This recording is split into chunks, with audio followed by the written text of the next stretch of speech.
Tukulisayo nnyo mukumbulamu okwo tukyagenda mu maaso n'omunyo kusatu. Kitundu kyaffe kino ekyokubiri tugenda kuba tukiggulawo n'akanyomero kaffe aka Let's Talk Twogere kebuli nti olunaku olwaleero Lwakutaano.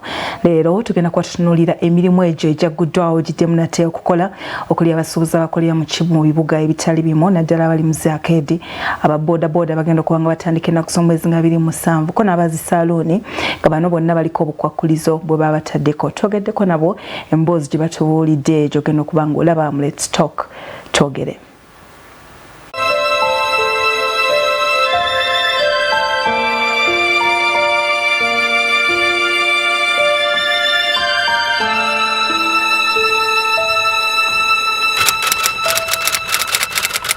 Ku Lwokubiri lwa wiiki eno ng'ennaku z'omwezi 21 omwezi ogw'omusanvu omukulembeze w'eggwanga erya Uganda Yoweri Kaguta Museveni luyazeemu okwogera eri eggwanga oluvannyuma lw'akabanga wakati mu kumulinda n'okumwesunga. So therefore we have decided that the curfew ends at 9. Okwogera kwe kwawezezzaako ku muggalo omwabadde okugula zaakeedi okugula abasaaluuni n'okukkiriza ababoodaboda okuddamu okukola emirimu gyabwe okutandika n'ebbalaza ejja wakati mu bukwakkulizo obwabateereddwako era olwaliiro bwe tutunuulidde Let's Talk Twogere. Oluvannyuma lw'okumala ebbanga lya myezi 4 ng'ababoodaboda batikka migugu kyaddaaki baakuddamu okuvuga ku basaabaze. The bodabodas must stop at 6. The bodabodas, because the bodabodas were being used for crime. Those ones that will not allow them to operate in the night because they were being used for crime.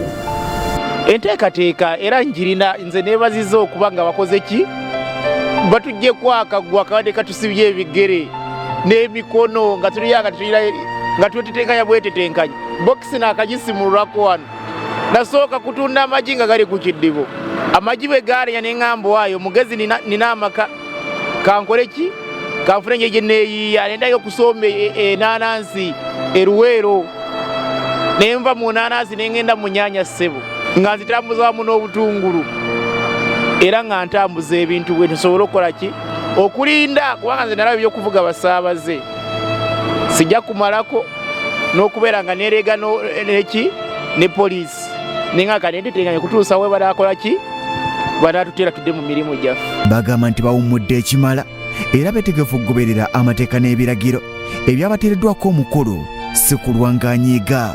Kaasa nawulidde ekiragiro kati eggaali njagala ebeere ng'erikkirira kubanga baagambye ekidduka kyo kitera okuba nga kiri ku mutindo. Ekyokubiri erimenti ng'otaddeko masiki ng'ebise bulungi, sanitayiza nga ndikiriya, ekitabo nga ndikiriya, epeeni nga yanywedde olwo tusobole okukola emirimu gyaffe mukama wange. Abakulembeze baabwe mu Makindye ne Kawempe babakuutidde babonerere bagoberera ebiragiro by'abakulu si kulwa nga babazza gye babadde.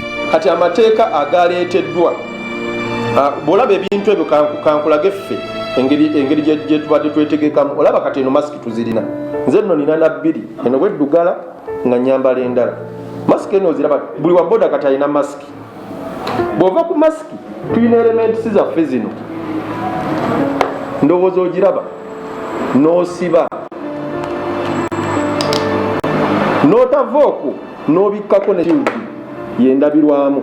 Kati wano ombulire wa bodaboda engeri gy'ayinza okulwazaamu omusaabaze ate nga tugamba n'omusaabaze gwentadde emabega ku pikipiki ayina okwambala masiki. Enteekateeka y'okuwandiika mu bavuzi ba bodaboda tugirabe ng'egenda kubeera yakusoomooza nnyo eri baganda baffe abataasoma naye tubakubiriza amazima amatuufu nze ku ofiisi erukulinanga nakuba we tukuŋŋaanira naguze dde obutabo ne peni weeziri baganda baffe abadde tebamanyi kuwandiika mu kaseera kano bali mu training kwegezesaamu era tusuubiza ab'ebitongole by'obulamu ab'ebitongole by'ebyokwerinda nti abantu baffe bagenda kusobolera ddala bulungi okuwandiika. Wabula mu bukwakkulizo obusinze okubazibuwalira keeka okuwandiika buli musaabaze anti abamu tebamanyi wadde ennukuta bo bayiga kiwuubiiro. Naffe baga nti mu bodaboda mulimu abakwanyi abantu bekengera amaka gawe kwononeka nga wamuwadde esimu ye wuyo saawa 8 ogw'ekiro oli wamu n'omwami wo owaaye nze yakuvuza biki ebyo nebeera nambe mu byo bekengera.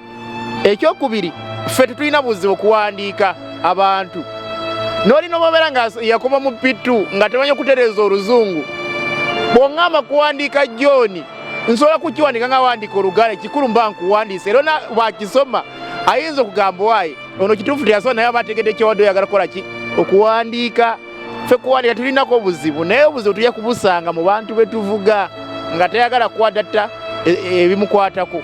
Tugenda sanga challenge owa boda ng'osanze owa boda nga teyasoma nga n'omusaabaze teyasoma.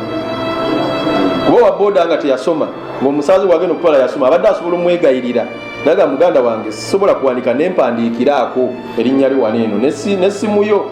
Kati obuzibu obusooka kusanga wa boda nga teyasoma nga n'omusaabaze gwatwala teyasoma. Kuwandiika nkugambye tulina betulina nga tamanyi na kuwandiika linnya lye. Wabula kino nkola kulabula kuba kati bagala yingiza mu byabufuzi. Ffe tetwagala byabufuzi, tetwagala muna byabufuzi mbino bintu. Bagala bingiza kubanga kati lockdown we bayaliwo nga tulina ekizibu ky'obulwadde wano. Ate kati bikwataganira wano okuwandiika. Kijja kubeeramu obuzibu ekyo kubanga buli omusaabaze okujja kati nze muwandiike mu kitabo kibeera kizibu. Okuwandiika mmanyi naye sikisobola. Abasaaluuni batandikiddewo okukola kyokka abamu kyenkana bazze ku zeero, anti ebikozesebwa byabwe ebisinga basanze byayonooneka. Tutuuseeko muzimu ku saluuni ez'enjawulo, embeera yakyuka, omuwendo gw'abakozi bagusaze, entuula yakyusiddwa n'ebirala byonna lwa COVID-19. Basanyuse nti batuguddewo naye lwakuba nti requirements ze babadde beetaaga zabadde zigula ssente buwanana, era awo twasobodde zifuna naye nga wefunayo kalooni n'osobola okuzigula bu temperature guns, maybe ne shield mask zo mbadde sizimanyiko, nawe bazitunda wennyini mu maduuka teziriimu. So kizibu nnyo omuntu wa saluni nze nsobola okuba nga nsobola okugezaako zinoonya, naye ate ono owa wansi ono wa saluni asalira 1,500, 2,000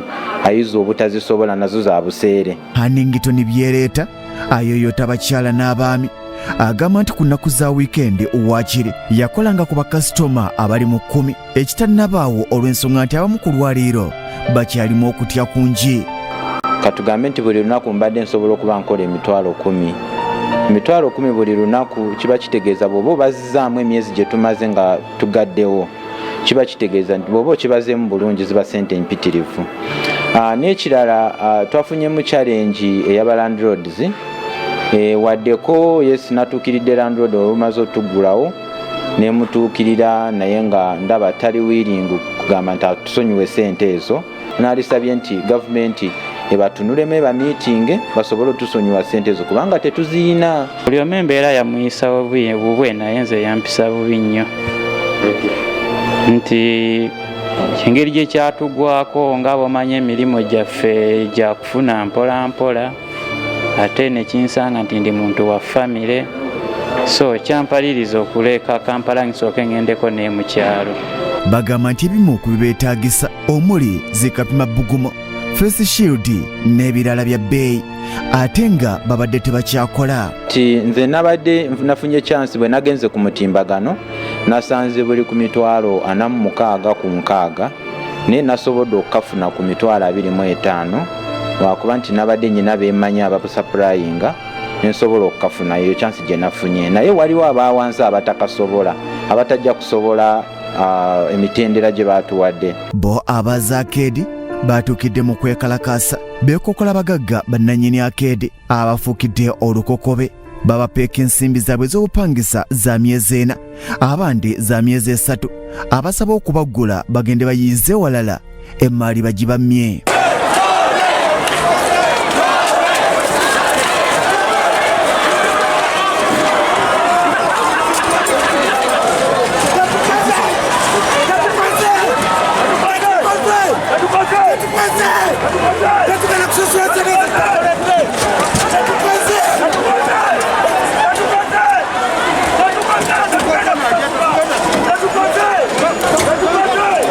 kirimu obukalubu naye kisingako okusinga okukaka ate ne kuleeta obulwadde oba naffe netufuna obulwadde.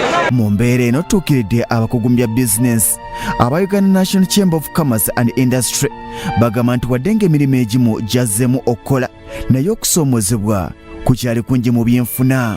Tufunyeeko abantu abawerera ddala nga bajja wano okwekubira omulanga batwebuuzaako bannaffe mwe mututwala tukoze tutya embeera etususseeko embeera etuyinze. Twafunako aba Arcade abakolera mu Arcade batuleetera petition yaabwe. Twafunako n'abasaloon era nabo ne bajja ne beekubira omulanga kubanga nga Chamber era tudduukirira ababa bakubye omwaso tudduukirira ababa beekubidde enduulu in the business sector.